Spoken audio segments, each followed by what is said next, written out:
Bonjour et bienvenue chez knamite.fr. Nous allons parler aujourd'hui du cours NFA 017 Développement Web niveau 2. Donc, dans cette première vidéo, on va aborder le premier chapitre du programme NFA 017 qui s'intitule Survivre en PHP. Donc rendez-vous sur Google dans Dept Info, voilà, département informatique CNAM Paris. Vous allez en bas à gauche, vous avez un champ de recherche, vous tapez le code de l'UE, NFA 017. Voilà. Vous accédez à développement web avancé, puis à support de cours, et le premier PDF c'est guide de survie PHP. Donc le principe de cette vidéo, ça va être de parcourir ce PDF. C'est un PDF, si vous voulez, qui vraiment donne les bases du langage de programmation, les variables, des exemples, les opérateurs, les exemples de tableaux associatifs, les structures de contrôle, if, else, les boucles, comment parcourir des tableaux, des petites fonctions pratiques comme split, explode, une transformation de chaîne, voilà, plein des petits exemples, des définitions de ce qu'est une fonction, des exemples de fonctions, etc. Vraiment, quand vous aurez parcouru et bien maîtrisé l'ensemble de ce PDF, vous aurez déjà des bases solides pour la suite. Donc moi, dans cette vidéo, je vais vous aider à comprendre et à vraiment mettre des cas concrets à chaque étape. Alors, c'est parti. Je vais effacer déjà ça, c'est ce que j'avais fait précédemment. Voilà.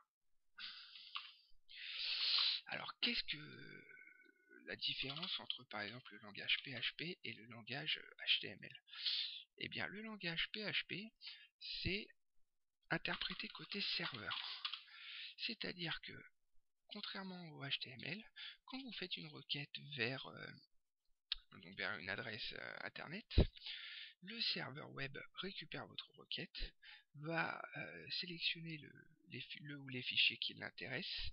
Si c'est des fichiers qui ont des extensions PHP, il va exécuter le code PHP qu'il y a dans ces fichiers et le transformer en code HTML. Quand il aura fait ça, il vous renvoie la page en HTML et vous la recevez. Et là, dans ce cas-là, votre client lit le HTML et ça affiche la page web. Alors pour ça, on va prendre tuto à survivre avec. Voilà. Alors, je vais vous montrer ce qui est vraiment la différence. Quand on tape H1, H1, mon titre, voilà, j'actualise la page, vous l'avez là, je fais code source de la page, vous l'avez ici tranquillement, H1, mon titre. Bien. Maintenant, si je fais à la place PHP, ça c'est la balise pour ouvrir PHP et ça c'est pour la refermer. Si je tape à l'intérieur echo, qui veut dire écrire, entre guillemets simple, H1, et je referme, mon titre. Voilà, on ferme avec un point virgule l'instruction PHP, il faudra toujours penser au point virgule. J'actualise, vous ne voyez pas de différence. Vous voyez toujours mon titre. C'est-à-dire qu'en fait, comme je viens de vous le dire, le PHP est lu, la feuille PHP, le fichier PHP pardon, est lu par votre serveur. Là on est en local, hein, c'est une simulation, c'est un serveur local, quoi. Il transforme ça, tout simplement, le écho saute, le guillemet aussi, puis ça devient mon titre. Voilà. Bon. Ça de toute façon, je pense que vous le saviez déjà, on va commencer à parcourir les spécificités du langage. Alors, on va commencer par les variables. Comment ça fonctionne? Une variable, en PHP, ça se déclare avec un $. Ma variable. Et vous remplacez ma variable par le nom de la variable que vous voulez. Ça pourrait être Toto, voiture, adresse. Voilà. Là, on va utiliser Toto. Et pour donner une valeur à cette variable, on met égal et entre guillemets, que ce soit double ou simple, vous marquez la valeur que doit contenir cette variable. $Toto, on va dire que sa valeur, ça va être Toto. On ferme toujours l'instruction par un point d'un virgule. Voilà. Là, on a une variable. Si pour lire cette variable et afficher, afficher sa valeur à l'écran, vous faites echo, qui est la fonction pour écrire. ou alors ça ou print, on va changer, on va mettre print, c'est aussi la même fonction pour écrire, et on va écrire la variable print toto, point virgule, on sauvegarde, voilà, hop, on vérifie ce que ça donne, on va voir apparaître toto, donc ça a bien fonctionné. À la place, je change la valeur de toto, je mets que la variable $toto vaut tata, j'actualise, et bien c'est tata qui apparaîtra à la place, voilà. Ensuite, qu'est-ce qu'on peut dire sur cette variable par exemple? Cette variable, c'est une chaîne de caractères. Une chaîne de caractères, c'est des lettres ou des chiffres ou n'importe quoi, mais c'est entre guillemets, simple ou double. Il y a une différence, on va la voir tout de suite en parlant de la concaténation. La concaténation, c'est-à-dire, c'est que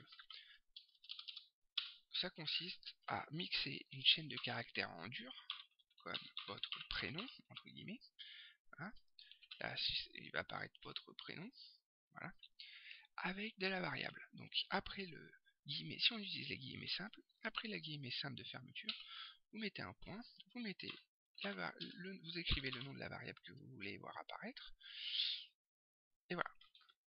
On va mettre, pour un exemple un peu moins trivial, votre prénom et espace, on ferme le guillemet simple, un point, toto. Donc là, il va apparaître votre prénom et tata. Je sauvegarde, j'affiche, votre prénom et tata. Voilà. Alors, c'est quoi une des différences importantes entre guillemets simple et double? Guillemets double, j'ai pas besoin de mettre de points, de faire de concaténation de cette façon. Je me contente d'écrire comme ça. Vous allez voir, ça va marcher. Print, j'ouvre les guillemets, je les referme au bout, tout simplement. Et la variable de tout à l'intérieur, mais vous allez voir qu'elle va quand même être interprétée. Voilà, il n'y a rien qui a changé quand j'ai rechargé la page. Je vais mettre Elodie, admettons, votre prénom est Elodie. Vous voyez, ça fonctionne. Bien. Donc ça, c'est une variable chaîne de caractères. Voilà à peu près la différence entre les guillemets doubles et les guillemets simples. Bien. Qu'est-ce que je pourrais dire là-dessus d'autre? Comment on fonctionne avec les chaînes de caractères? Si je veux faire par exemple tata égale, admettons, Marthe. Voilà. Votre prénom est Toto. Vous voyez, on va utiliser les guillemets simples pour le prochain exemple, donc avec la concaténation de cette façon. Voilà. Votre prénom est Toto. Pour continuer dans la concaténation, vous rajoutez un point au bout. Hop, vous ouvrez les guillemets simples. Vous les refermez aussi sec, comme ça vous les oubliez pas. Et à l'intérieur, vous tapez espace et ma tante espace $, tata. Et puis voilà, et ma tante s'appelle... Ah, voilà. Quand j'écris s'appelle, là, il y a un problème. Vous voyez, ça s'écrit en violet. Ça veut dire que pour PHP, les guillemets simples signalent, on l'a vu, une fin de chaîne de caractères. Alors ça continue derrière. Mais lui, forcément, il voit un guillemet simple, il se dit c'est terminé, on ferme là. Donc nous, on veut qu'il soit interprété vraiment comme un guillemet simple et pas comme un symbole de fin de chaîne de caractères. Donc on fait ce qu'on appelle échapper la chaîne de caractères et on utilise un anti-slash. Quand on met l'anti-slash, c'est le guillemet qui apparaît en violet, c'est-à-dire qu'il est interprété comme un... En tout cas avec Sublime Text 3, c'est-à-dire qu'il est en violet, il est interprété comme un vrai apostrophe, et à ce moment-là, vous voyez, le reste revient en jaune. On ferme ici la chaîne de caractères, s'appelle, on pense à faire l'espace, voilà, le nom de la variable, et là ça va marcher. Votre prénom est Elodie, et ma tante s'appelle Marthe, voilà, vous voyez. Quand vous voulez juste enchaîner les variables l'une après l'autre, admettons la variable toto c'est 1 et le data c'est 2. Si je veux écrire tout simplement 1, 2, on écrit print toto point data. Sauf que si on fait ça, évidemment, vous avez 1, 2 accroché. Donc c'est plutôt rare. Dans ce cas-là, c'est pareil, concaténation. On crée volontairement un espace, on referme, voilà. Toto, espace, data. Ah, ça va marcher. Voilà. Bien. Maintenant, admettons, je voudrais déclarer une variable. On va changer un petit peu les noms. Hein. Qu'est-ce qu'on pourrait mettre? Voilà. On va mettre unité. Non, je vais vous embrouiller avec unité, on va mettre marque. Voiture, on va mettre voiture. Voiture égale Renault. Voilà. Là, la variable voiture, elle contient Renault. Maintenant, si je veux rajouter à Renault Peugeot. Donc Renault, virgule, Peugeot. Si je fais voiture égale Peugeot, je sais pas pourquoi je me mets un T, fatigué, Peugeot, voilà, si je fais ça, et que j'écris écho voiture, qu'est-ce qu'on va voir apparaître? Renault, Peugeot, Renault ou Peugeot? On va voir apparaître Peugeot. C'est-à-dire qu'une nouvelle déclaration de variable par-dessus l'ancienne écrase l'ancienne. Voilà, voiture égale Renault, voiture égale Peugeot. Bah au final, Peugeot a pris la place de Renault. Là, nous, c'est pas ce qu'on veut. Nous, on voudrait par exemple écrire Renault et rajouter Peugeot.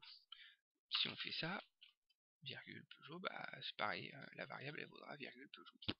Donc, qu'est-ce qu'il faut faire quand c'est comme ça?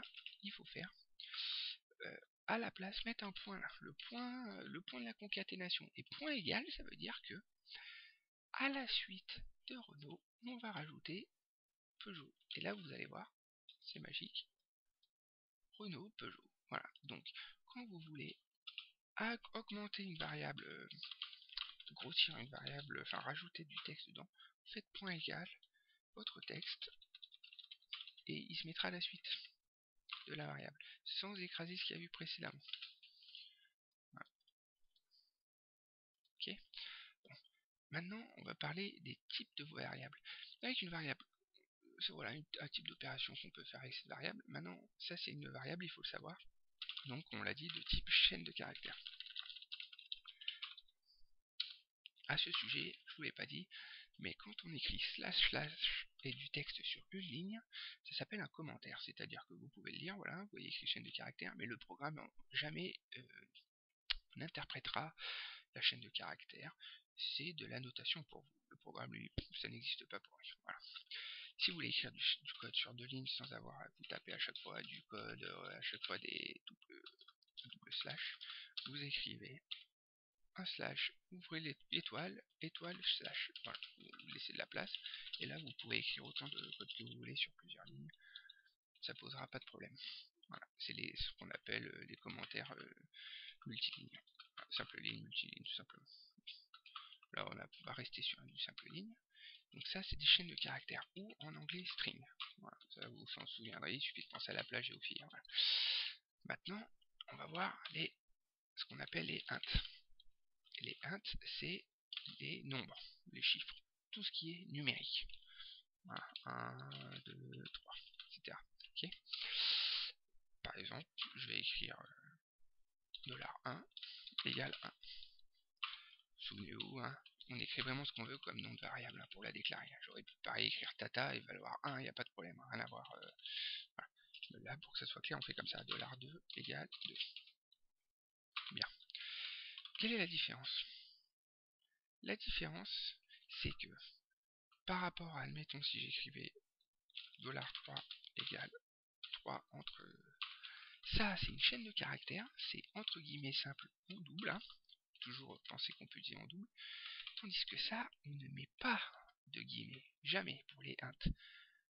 Le 1 que vous voyez là, pas besoin de le déclarer entre guillemets, c'est un nombre.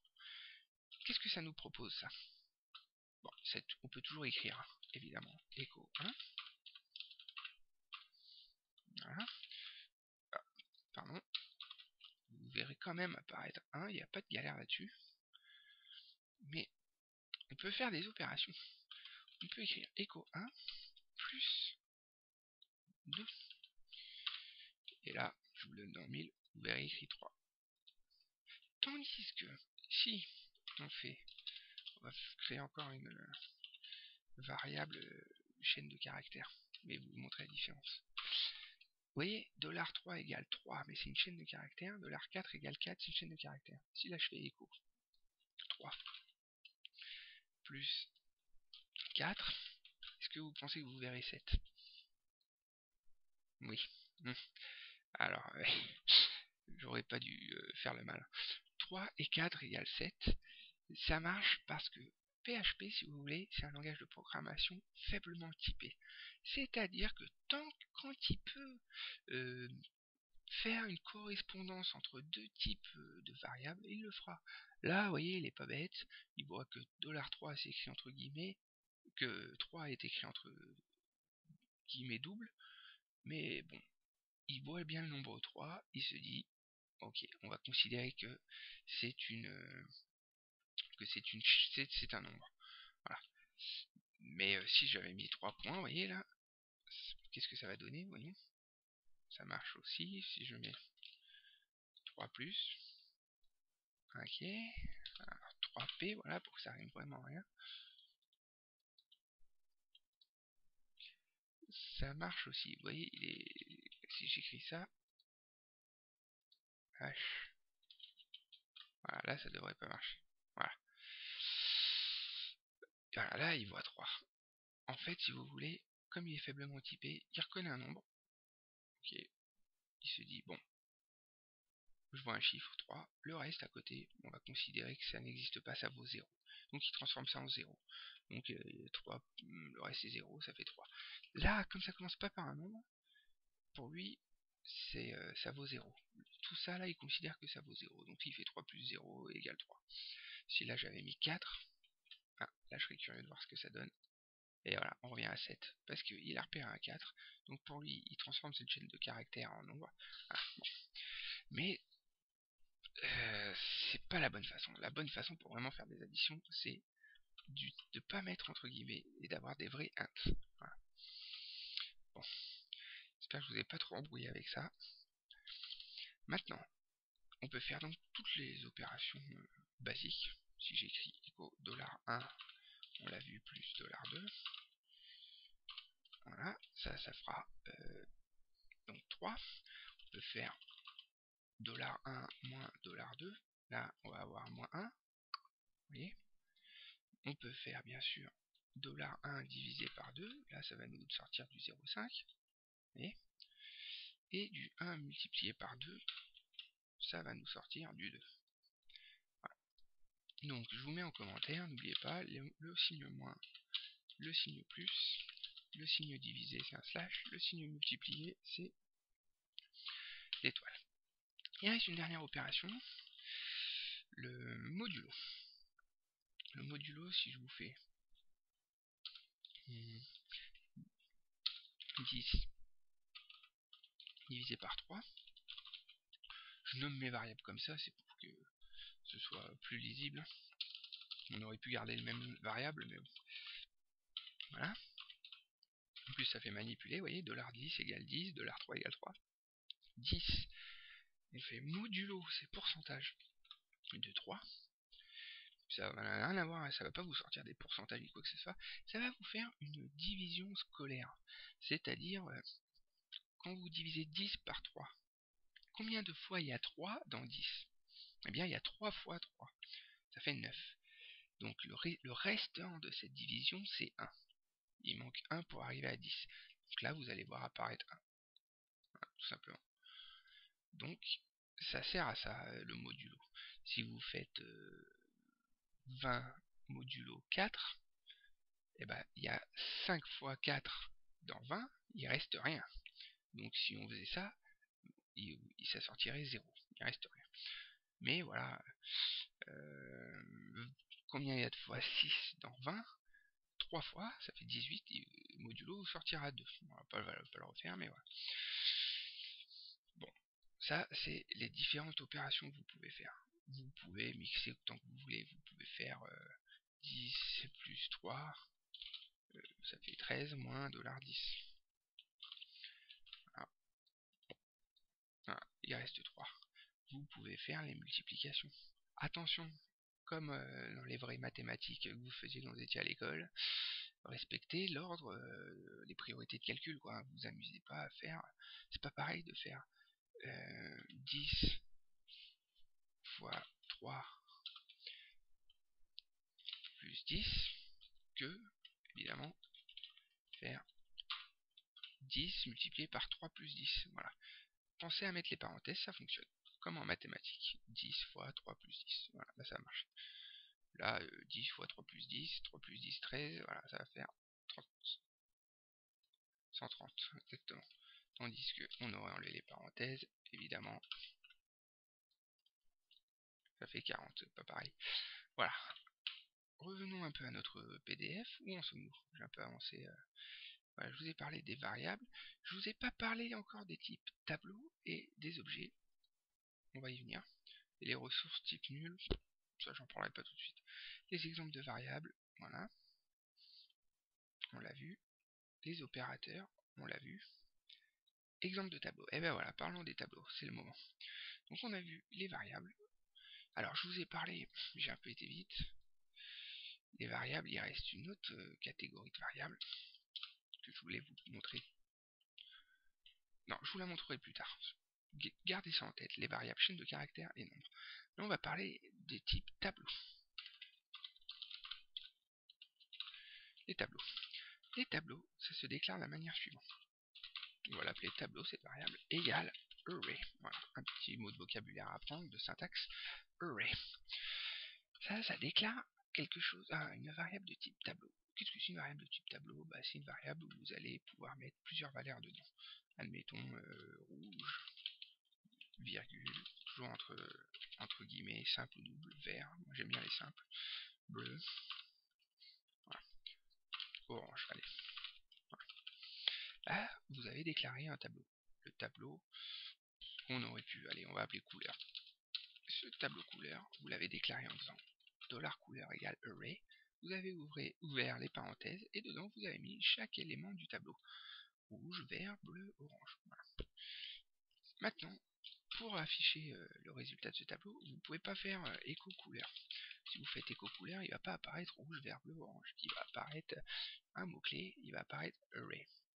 Ça vous dit, vous voulez afficher un tableau, ça ne marche pas. Donc, pour afficher un tableau, il faut écrire le nom du tableau, ok, couleur, et rajouter des crochets à la fin. Et dans les crochets, vous mettez le numéro de l'index que vous voulez afficher.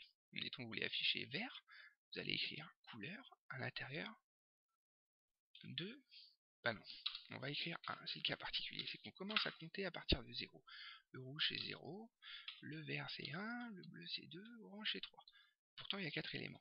N'oubliez jamais ça, c'est une source d'erreur, on commence par 0. Donc là je vais afficher vert, on va mettre écho couleur 1. Et là, voilà, le vert apparaît. Nickel. Maintenant, je vais vous parler d'autre chose avant de continuer. Le tableau, là, vous avez une autre façon de voir carrément tous les éléments dedans. Je vous ai dit, on ne peut pas faire comme ça. Hein. Par contre, il y a une fonction, au lieu de écho, qui est typique pour les tableaux, par exemple. Ça marche pour plein de choses, mais c'est vachement utilisé pour les tableaux. C'est print R. Print underscore R. Vous ouvrez les parenthèses. Et dedans, vous mettez la variable, là, tant qu'à faire un tableau, que vous voulez afficher.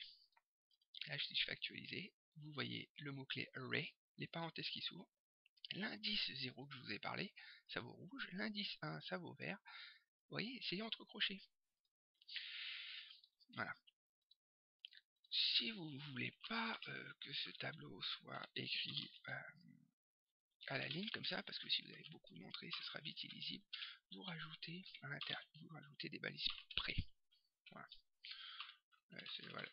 Vous ouvrez la première, vous fermez la dernière, et là, votre tableau, il apparaîtra à la ligne. C'est beaucoup plus lisible, vous voyez. Parcourir votre élément de tableau, là, vos éléments, 0, 1, 2, 3, voilà, c'est clair. Bon, ça, vous le savez, c'est vachement pratique pour débugger. Vous verrez que vous aurez des tableaux de 3 km de long avec multidimensionnel.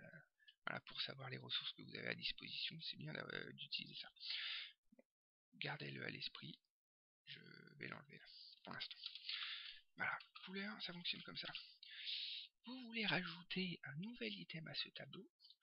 On a vu que pour des variables de type string, il fallait faire point égal et mettre à la suite ça. Pour les tableaux, ça ne marche pas comme ça. Vous faites couleur, crochet sans rien dedans. Ça veut dire, je crée un nouvel index pour l'instant vide, j'en sélectionne pas un, et égal, qu'est-ce qu'on aurait pu mettre à la place? Violet. Voilà, on n'a pas mis violet. Voilà. Et maintenant, votre tableau, attendez, on va revenir en arrière. Voilà, on va garder ça. ça sert vachement pour débugger. Voilà, couleur égale violet. Et bien, maintenant, votre tableau, vous allez voir, il va se rajouter à la suite violet. Voilà. Qu'est-ce que je pourrais vous dire d'autre là-dessus? Qu'est-ce que je pourrais vous dire? Maintenant, si vous voulez changer la valeur d'un élément du tableau, dans ce cas-là, vous allez faire, admettons que le rouge, il s'écrive avec un R majuscule. Et ben, je vais faire couleur 0, je le sélectionne, c'est le numéro 0 dans la liste, égale rouge. Je change, voilà, avec un R majuscule. Je valide. Et bien, voilà, le rouge est passé en R majuscule. Le violet a disparu parce que je l'ai rayé. J'ai enlevé le... Voilà. Vous voyez comment ça fonctionne pour y accéder? Ça, c'est les tableaux... tableaux index, quoi. Les tableaux à liste. Voilà. Notez une chose, le tableau n'a pas besoin d'avoir que à l'intérieur des éléments de même type. Là, on a rouge, le deuxième élément, ça pourrait être 2, sans guillemets. Donc là, on l'a dit, c'est un type int. Vous voyez, rouge 2, bleu, et puis là, ça pourrait être un autre type de variable. Je vais pas la mettre, mais ça pourrait être, on en parlera après, true, qui est une variable de type booléen. Voilà. Et c'est pareil, on y accéderait de la même manière, et ça vous renverrait le contenu toujours de l'index, quoi, de l'item. Maintenant, ça c'est des tableaux à liste, on va appeler ça. Je suis pas bien sûr du terme vraiment informatique exact. Après, vous avez les tableaux associatifs. C'est un peu plus complet, un peu plus... voilà.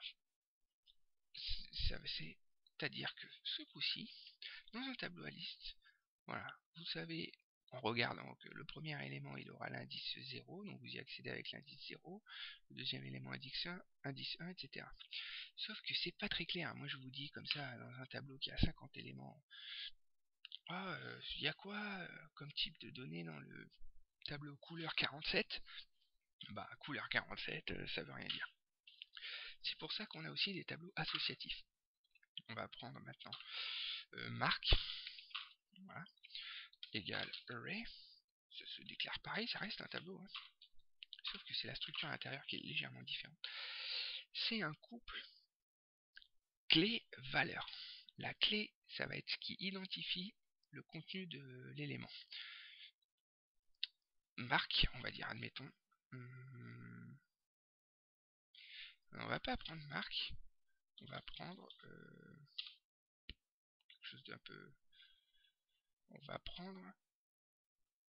Allez, utilisateur. En plus, ça sera un peu plus concret. Un tableau utilisateur.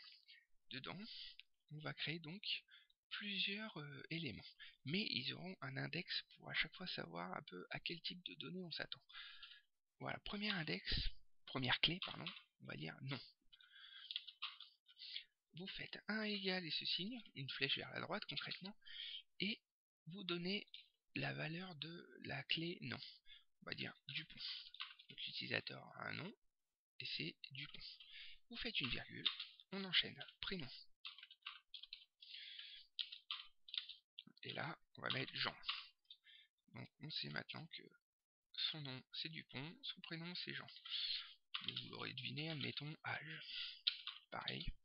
Et là on va mettre attention, qu'est-ce qu'on fait? On pourrait faire 25, mais aussi 25. On va faire ça. C'est plus exact, on parle d'un nombre, 25, pas de guillemets. Voilà. Et puis, allez, pour finir l'exemple, ville. Ville, on va mettre, allez, Paris, pour pas changer. Voilà. J'en profite là pour vous donner un petit conseil pratique. Écrivez pas comme ça à la chaîne, là je vous le montre pour l'exemple, mais un tableau associatif. C'est pratique de l'écrire en sautant à la ligne. Enfin, moi c'est ce que je fais. Vous voyez, vous sautez à la ligne à chaque fois. Voilà, entre chaque virgule. Et là c'est beaucoup plus simple, hein. Comme quand vous faites des échos près pour voir, et bien là c'est plus pratique, c'est plus lisible. Nom, Dupont, prénom, Jean, âge, 25. C'est pas grave, le soit à la ligne, ça casse pas votre structure. Tant que vous respectez les virgules à chaque fois. Et voilà. Donc maintenant si je fais printer utilisateur, hop, je rafraîchis, vous l'avez, le nom, Dupont, au lieu d'avoir avec l'ancien tableau le numéro de la clé et sa valeur. Là, vous avez le nom de la clé. Voilà. Et donc, pour y accéder, on ne fait plus echo $utilisateur, admettons 2. On fait plus ça. On va faire echo utilisateur âge. Voilà. Et si je fais echo utilisateur âge, toujours vous pensez au point virgule à la fin, il va me sortir quoi? Il va pas écrire âge, il va écrire la valeur de âge. La valeur de âge, c'est quoi? C'est 25. Vérifions ça. Vous voyez, 25. Voilà comment ça marche un tableau associatif. Après on verra, on va voir assez rapidement là comment le parcourir. C'est tout l'intérêt ce genre des tableaux, hein, c'est de les parcourir, sinon ça sert pas à grand chose. On stocke plein de valeurs, c'est finalement là on stocke des variables, bon là on stocke plein de valeurs et on essaie de les manipuler avec des fonctions de boucle. Bon, on va venir à ça. Là va falloir là vraiment être super à l'aise avec ça, c'est la clé de tout votre programme. Donc voilà, echo utilisateur H, ça vous sort 25. Je mets echo utilisateur ville, ça va vous sortir, vous l'aurez deviné, Paris. Voilà. Je regarde où on en est au cours. Les tableaux, voilà. Ils vous montrent comment déclarer des valeurs. Voilà. Accès aux éléments, hop, on l'a vu. Printer, on l'a vu. Tableau associatif, on l'a vu. Voilà, on va passer aux conditions. Très bien ça. Alors, les conditions, on va effacer tout ça. Ça, je vais juste le commenter. Vous voyez, un exemple concret de commentaire sur 2 lignes, sur multiligne, c'est que je me conserve une portion de code que je vais probablement réutiliser parce qu'elle est chiante à écrire, qu'elle est générique. Et en attendant, plutôt que l'effacer, de se la retaper à la main, je la commente. Le code l'utilisera pas, l'interprétera pas, et j'aurai plus qu'à décommenter quand je voudrais qu'il l'interprète. On va effacer tout ça. On va parler des structures conditionnelles. C'est quoi les structures conditionnelles? C'est les fameux... si vous avez déjà fait un tout petit peu au moins de programmation, sûrement si vous avez fait NFA 016 du JavaScript, if, else. Donc, comment ça fonctionne? Vous faites... Je voudrais... je vais déclarer une variable qu'on va appeler user, utilisateur en anglais, égale, on va mettre Toto. Et maintenant, on va faire un mini script qui dit que si l'utilisateur est Toto, on va dire, on va apparaître à l'écran salut Toto. Si l'utilisateur est Tata, on va écrire à l'écran salut Tata. Donc, on déclare la variable user égale Toto. Alors après, la condition, ça va être si. Alors en anglais et en PHP, c'est if. If. Ouvrez les parenthèses et refermez-les tout de suite. Moi, mon éditeur de texte, il le fait. Pensez à le faire toujours. Vous ouvrez une parenthèse, vous la fermez tout de suite avant d'écrire à l'intérieur. If $user, qui est le nom de la variable, égal. Je vous ai pas parlé de ça. On va en venir. Égal, ça veut dire est égal à. Vous voyez, égal à. On ne peut pas écrire ça en programmation. Donc on écrit égal. Vous voyez, c'est pour tester une égalité. Si j'avais mis if user égale Toto, ça veut dire si $user arrive à prendre la valeur Toto, elle va arriver à la prendre, il n'y a aucun problème. User égale Toto et c'est réglé. Ça rendra toujours, ça dira toujours que c'est vrai. Là, ce qu'on veut, c'est tester l'égalité. Donc, if user est égal à Toto. Ouvrez les accolades. Vous faites Alt GR 4. Vous les ouvrez, vous les fermez tout de suite. Dès que vous ouvrez un couple de signes, parenthèse, accolade, crochet, vous la refermez aussitôt et vous sautez à la ligne. Entrée. Voilà. Donc là, on a une structure if. If, la condition à l'intérieur. Donc, si $user vaut Toto, on ouvre les guillemets et là, on va taper du code. On va taper quoi? On a dit qu'on voulait qu'il y écrit salut Toto. Donc, on va écrire echo salut Toto. Et un petit point d'exclamation et on ferme. Alors, comme on a des variables on joue avec, on n'écrit pas en dur toto. C'est là l'intérêt des variables. C'est d'être prêt à changer le code quand on veut. Donc, on concatène, c'est-à-dire on ferme le début de la chaîne de caractères, on met 2 points à l'intérieur, on écrit le nom de la variable, donc c'est user, voilà, le point est fermé, on rouvre la chaîne de caractères, on met le point d'exclamation, on ferme la chaîne de caractères, guillemets, voilà. Donc si user égale Toto, echo salut user. Donc user égale à Toto. On vérifie tout de suite notre morceau de code. Salut Toto. Ça marche.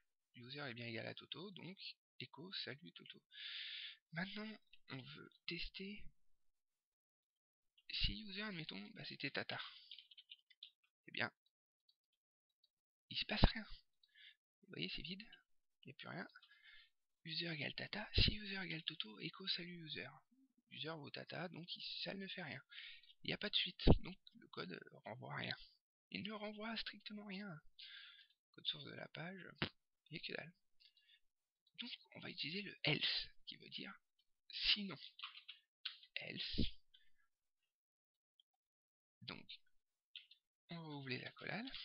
Si user égale Toto, écrire salut Toto. Sinon, quelle action on fait? On va dire écrire echo vous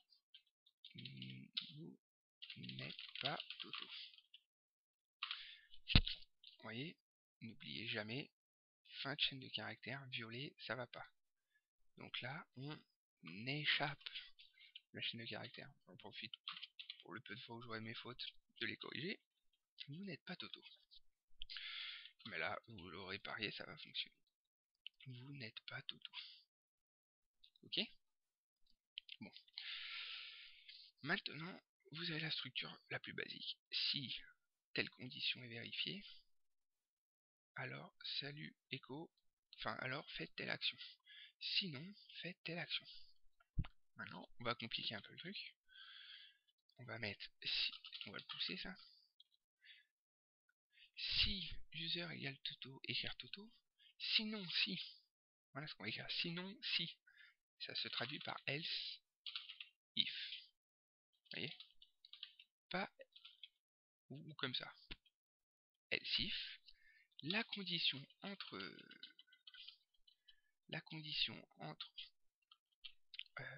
parenthèses, on ouvre les crochets, le code va s'écrire là. Else if, ça veut dire, on fait un deuxième test. Si user égale Tata, alors on va lui dire qu'on écrit echo salut $user. Vous voyez, c'est pratique. Il n'y a pas à chaque fois on écrit que la variable et ça écrira automatiquement ça remplacera la variable par son contenu. Vous écrivez une fois Tata et ça peut autant de fois que vous mettrez des users, ça remplacera par Tata. C'est du gain de temps. Voilà, donc là normalement on va tester le code. Salut Tata. Ah, vous voyez, c'est accroché parce que j'ai pas pensé à faire un espace. Voilà. Salut Tata. Ok. Maintenant, si. Alors, on va rallier ça. Et donc voilà, notre structure complexe, qui commence à être un peu complexe, ça donne si l'utilisateur est égal à Toto, echo, je fais des espaces pour que ce soit plus clair, echo, bonjour, le nom de la variable. Si non, si user égale à Tata, echo Tata. Et sinon, si c'est ni l'un ni l'autre, echo, vous n'êtes ni Toto, ni Tata. Et voilà, vous avez le début de un petit script, quoi, qui permettrait de vous reconnaître sur une page avec un formulaire avant. On peut imaginer après tout un tas de trucs. Voilà. Qu'est-ce que je pourrais vous dire d'autre là-dessus? Alors, on va s'appuyer sur le cours. Hein. Après, switch. Je vais y revenir après. Le switch, en fait, si vous voulez, c'est une autre façon de faire. Je ne vais pas la détailler. C'est quand vous avez beaucoup de conditions. Vous voyez, si vous voulez, admettons, voilà, je préécris quelque chose. Switch la variable, par exemple switch, là ça donnerait ça, le même code, mais avec switch utilisé, vous écrivez switch, espace, entre parenthèses, la variable, donc là user, case, ça veut dire, on pourrait traduire ça à l'arrache en au cas où, dans le cas où c'est Toto, deux points, et là vous écrivez votre code, echo, là on le fait simple, salut user ou salut Toto, voilà. Break, ça veut dire pause. Si c'est ça, on effectue ça et on coupe, on va pas plus loin. Et après on peut enchaîner autant de cases qu'on veut. Ah, petit problème ordinateur, voilà. Hop, voilà, c'est fait pour les conditions switch. Voilà, et puis donc si c'est Tata, ça dira echo Tata, salut Tata. Si c'est Titi, ça vaudra salut Titi. Voilà le principe du switch case, hein. Riri, etc. Vous voyez, c'est pour quand vous avez beaucoup de cas de figure, vous pouvez utiliser cette condition switch qui est ma foi très pratique et plus propre dans ces cas-là. Et il faut toujours à la fin de tous vos cas de figure un défaut.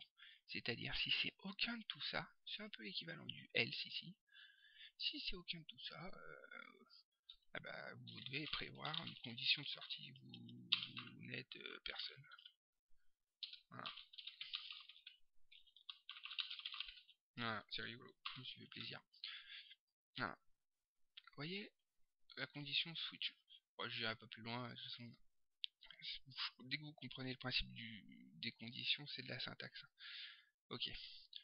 On va passer aux boucles. While, do, while, et parcours des tableaux après. Donc while. Je vais effacer tout ça. Boucle while. Oh, excusez-moi. Voilà. La boucle while, c'est intéressant les boucles. Ça va vous permettre de faire en chaîne plusieurs fois la même chose. Vraiment des milliers de fois en des microsecondes quoi. Hein. Ça peut aller... C'est très utile les boucles. Il faut bien comprendre ça. Les conditions, les boucles, tout ça c'est utile. Donc while, vous écrivez while, ça veut dire tant que et tant que telle condition, la condition qui va être là, alors j'enlève ce code là, tant que la condition qui est là est vraie, alors vous faites le code qui est là. Donc le code que vous aurez tapé.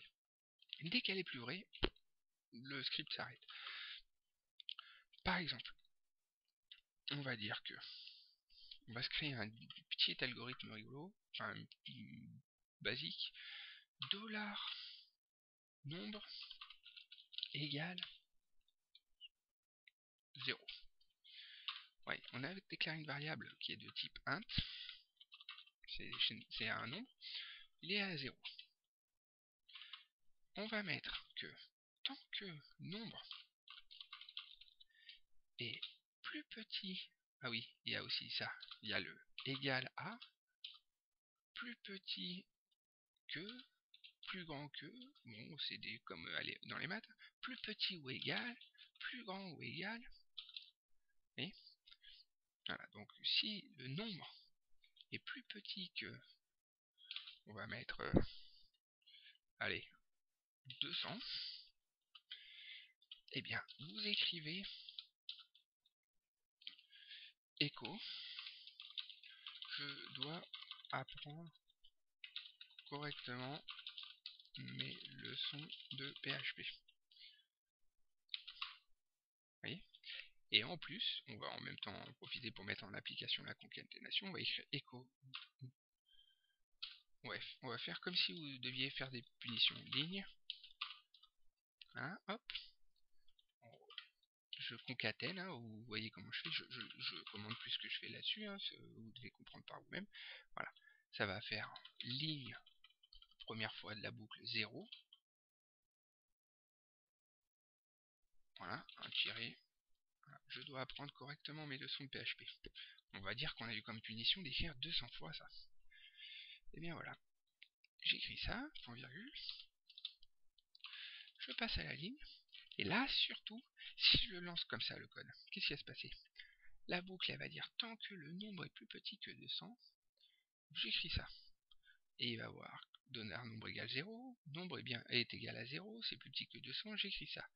Nouveau passage dans la boucle, nouvelle itération, nombre est bien égal à 0, plus petit que 200, j'écris. Et comme ça, jusqu'à faire planter votre serveur. C'est-à-dire que pendant, je sais pas, ça dépend de la configuration des serveurs web, mais allez, admettons 15 secondes, 20 secondes, il va écrire à la chaîne. Et croyez-moi que même si le PHP c'est pas le plus rapide des langages, ça va faire des milliers de fois de lignes décrites en 15 secondes. Il va planter et il vous sortira jamais votre... Il faut finir la boucle. Pour finir la boucle, il faut faire en sorte qu'au bout d'un moment, la condition elle soit plus vraie, c'est-à-dire que nombre qui vaut 0, nombre 0 est plus petit que 200, il faut qu'à un moment, nombre vaille 201. Donc nombre vaut 201, c'est plus petit que 200, c'est faux, c'est pas plus petit que 200. Donc ça coupera la boucle, on en sortira et le code s'arrêtera de se créer. Bah pour ça, il faut écrire nombre est égal à nombre plus 1. Et là, ça va faire quoi? Nombre, il va regarder la valeur de nombre est égal à 0, plus petit que 200, j'écris la ligne, nombre, ça vaut nombre, donc ça vaut 0, plus 1. Donc maintenant, nombre vaut 1. Et la boucle reprend. Et elle reprend pas du début de la feuille, hein. Ça reprend ici, là. Le code tourne en boucle dans ce que j'ai mis en surbrillance. Ce qui fait que, heureusement, parce que si nombre faisait partie de la boucle, à chaque fois ça remettrait nombre à 0, et donc vous rentrerez dans une boucle sans fin. Là non. Nombre est égal à 0 la première fois, la ligne de code est écrite, nombre est égal à nombre plus 1, 0 est égal à 0 plus 1, ça devient 1, on refait un tour, 1 plus petit que 200, on écrit 1 plus 1, ça fait 2, on recommence, 2 plus petit que 200, etc. etc. Voilà. J'en profite pour vous dire qu'on n'écrit jamais ça comme ça, nombre égal à nombre plus 1. Il y a un raccourci, ça s'appelle l'incrémentation. Vous écrivez ça comme ça, nombre plus plus. Nombre plus plus, ça veut dire on prend la valeur de la variable, pour peu qu'elle soit numérique, que ce soit un int, et on rajoute 1. Voilà, donc là, ça revient au même, on est à 0, en dessous de 200, ok, c'est vrai, c'est en dessous de 200, on écrit la ligne, on ajoute plus 1 à la variable, elle vaut 1, etc., jusqu'à atteindre 200. Dès qu'elle atteint 201, ça va être faux, ça va arrêter d'écrire, on va sortir du code. Voilà, on vérifie. Voyons en combien de temps notre ordinateur est capable de faire ces lignes. Actualiser, c'est fait. Ah, pas très lisible. Qu'est-ce qu'on va écrire à la fin de la phrase? Une petite balise BR dans les conventions HTML5. Et voilà, comme ça on revient dans la ligne à chaque fois. On actualise. Et voilà, vous voyez. Ligne 0, je dois apprendre correctement mes leçons de PHP, etc. 200 fois. En fait, elle écrit 199 fois. Et pas 200. Pourquoi?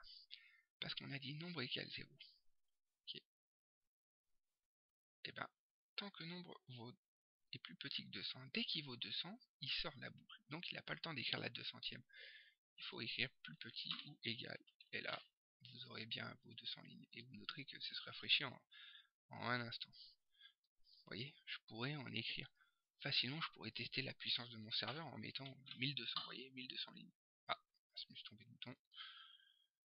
1200 lignes. Voyons, en combien de temps? Que dalle. Toujours pareil. Et ça, c'était la boucle while. Eh bien, écoutez, ça fait 1 heure là déjà. Je ferai la suite, la partie 2 après. Et dans la partie 2, on continuera sur la boucle do while. C'est quasiment la même chose. Sauf que, même si la condition est fausse dès le début, ça exécute au moins une fois le code. Je vous montrerai. La boucle for, super important. Le parcours des tableaux, for each. Ça, on va y passer un petit moment. On va faire plein d'exercices concrets. Parce que c'est la clé du succès. Hein. Vous allez l'utiliser, le réutiliser. Et après, on parlera des splits, des joins, toutes les petites fonctions pratiques. Et après, je vous parlerai aussi de ce que sont les fonctions. Et les includes dans les bibliothèques. Et les... Voilà. Bon, il y a encore de quoi dire pour une partie 2.